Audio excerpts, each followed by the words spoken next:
Assalamualaikum warahmatullahi ta'ala wabarakatuh. Salam hormat rakan-rakan media sosial yang saya raikan. Dah lama tak bersiaran ni disebabkan sesuatu yang telah berlaku ke atas kami. Maka tertangguhlah perkongsian yang saya harapkan sentiasa memberi faedah kepada saudara-saudari rakan-rakan media sosial. Hari ini saya nak cakap pasal perangai. Perangai anak-anak tidak pernah mewarisi perangai kita. Mungkin dia mewarisi buruk sifat baik kita, tapi jangan lupa mungkin dia mewarisi sifat buruk kita. Tetapi jelasnya kita bukan akonis kepada anak-anak, sehinggalah kita menjadi model kepada mereka. Saya mulakan dengan lirik nasyid kumpulan Raihan. Katanya iman itu umpama mutiara dalam hati manusia yang meyakini Allah itu ada, malaikat, rasul, kitab dan hari kiamat. Ia ada kepercayaan. Tetapi di akhir lagunya katanya iman itu tidak pernah diwarisi dari seorang ayah. Walaupun ayah seorang bertakwa, anak belum tentu lagi. Jadi iman itu tetap hidayah dari Tuhan, tidak anugerah darinya. Maka kita sentiasalah meminta supaya anak-anak mewarisi perangai baik kita. Anak-anak sama sekali tidak akan mengguna pakai perangai buruk kita. Jadi saudara-saudari yang saya hormati sekalian, sebelum itu harta kita akan kita warisi kepada anak, itu dah tentu. Mungkin bagaimana kita mengagih-agihkan harta benda kita sekadarnya ada, itu kaedah kita lah. Jadi apa juga yang harta kita ada, insya-Allah kita tak bawa mati, kita bagi anak-anak. Perniagaan kita jika ada pun begitu, kita akan warisi pada anak-anak. InsyaAllah kita tidak bawa perniagaan kita ke mati pun. Apa yang ada keuntungan yang ada, harta yang kita simpan dari perniagaan, kita akan warisi pada anak yang berminat. Mungkin ada yang tidak berminat, kita beri keutamaan kepada mereka yang berminat. Tetapi kadang-kadang pangkat dan jawatan pun kita warisi pada anak-anak. Ramai sekarang menteri-menteri, bapa menteri, anak pun menteri. Bapa Perdana Menteri, anak pun nak jadi Perdana Menteri. Jadi kalau tidak pun, kalau tak ada anak, cucu pun nak jadi Perdana Menteri. Jadi pangkat dan jawatan boleh diwarisi. Begitu juga kesihatan. Kesihatan seperti boleh diwarisi. Bagaimana? Melalui DNA kita. DNA itu adalah bagaimana struktur kesihatan kita. Tapi jauh lebih penting dari itu, kesihatan anak-anak ini kemungkinan mencontoh kita ada, sebab cara hidup kita hampir sepadan. Maka apa juga kesan kesihatan, diet, mengurus makanan, stres, apa yang kita ada akan diwarisi anak-anak, sebab cara hidup hampir sama. Tetapi kalau anak-anak telah menggunakan cara hidup yang lebih baik daripada kita, dia akan lebih sihat daripada kita. Tapi yang lebih penting pagi ini saya nak kongsi tentang perangai. Perangai kita ni bukan harta yang boleh kita warisi kepada mereka atau mereka mewarisi kita. Perangai bukan kesihatan yang tercatat dalam DNA.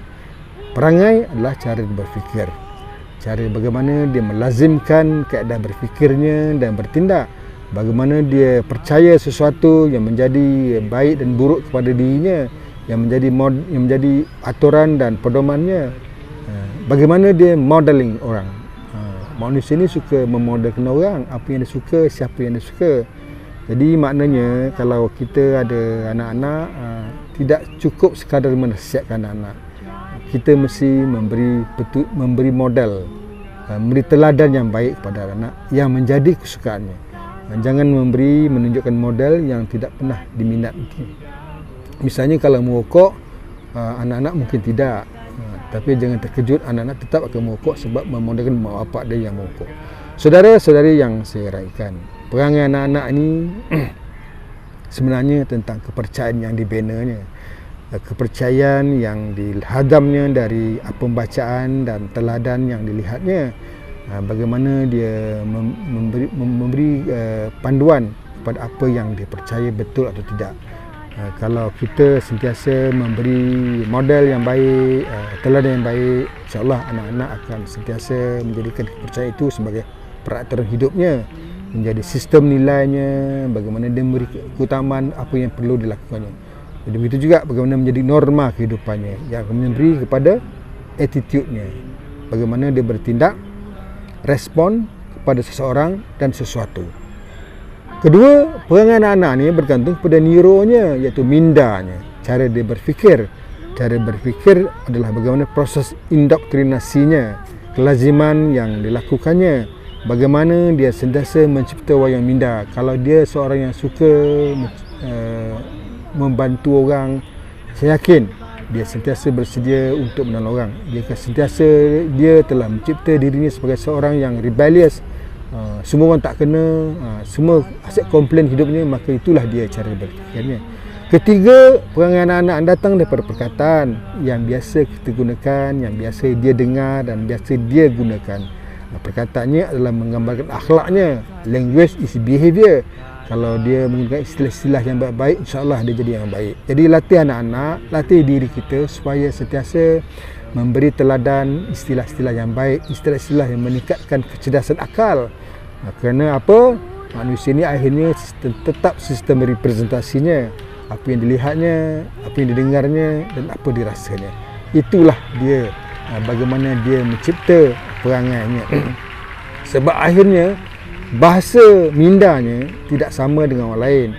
Kerana orang dia boleh tersentuh dengan sintek bahasa yang kita gunakan yang sesuai, tapi kadang-kadang tidak. Sebab bahasanya lah yang akan mengubah cara berfikirnya. Bahasa yang digunakan juga akan mengubah wayang minda yang membentuk perangainya. Saudara-saudari yang saya hormati, akhirnya perangai anak-anak ni bergantung kepada program yang dilakukan, amalan, kebiasaan yang telah dibuatnya. Bagaimana dia melaksanakan tugas, sama ada dia seorang reaktif atau proaktif, sama ada dia melaksanakan tugasnya kesempurnaan menjadi keutamaannya, tidak pernah fleksibel, tidak pernah cincai-cincai, sentiasa perfection yang menjadi keutamaan. Begitu juga perangai anak-anak datang daripada cara dia berurusan dengan orang lain, cara dia dilatih bagaimana menghargai orang, meraihkan orang lain, bagaimana dia seorang perhati, percaya, simpati dengan orang, empati. Itulah perangai anak-anak. Akhir sekali, bagaimana dia mengindoktrinasi budaya hidupnya.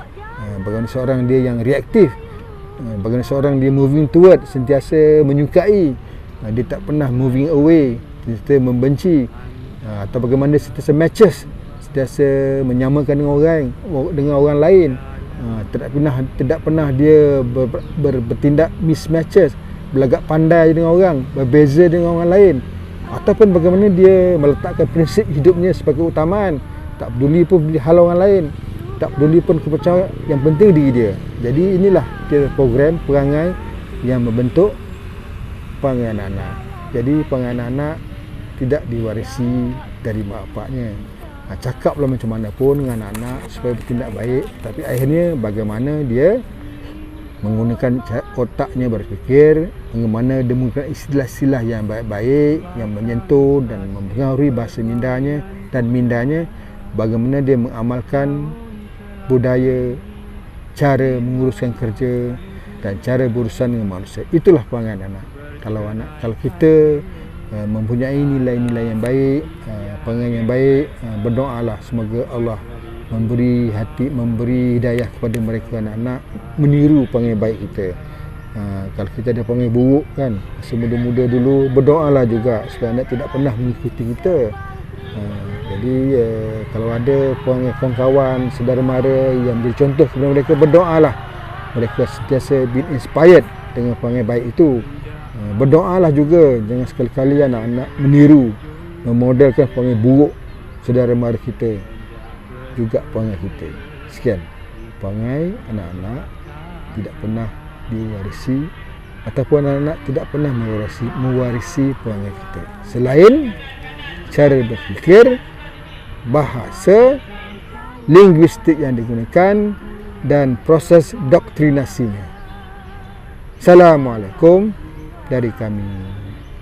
Kami sentiasa berdoa anak-anak sentiasa mengambil yang baik-baik saja dari kami, membuang yang buruk-buruk itu. Assalamualaikum.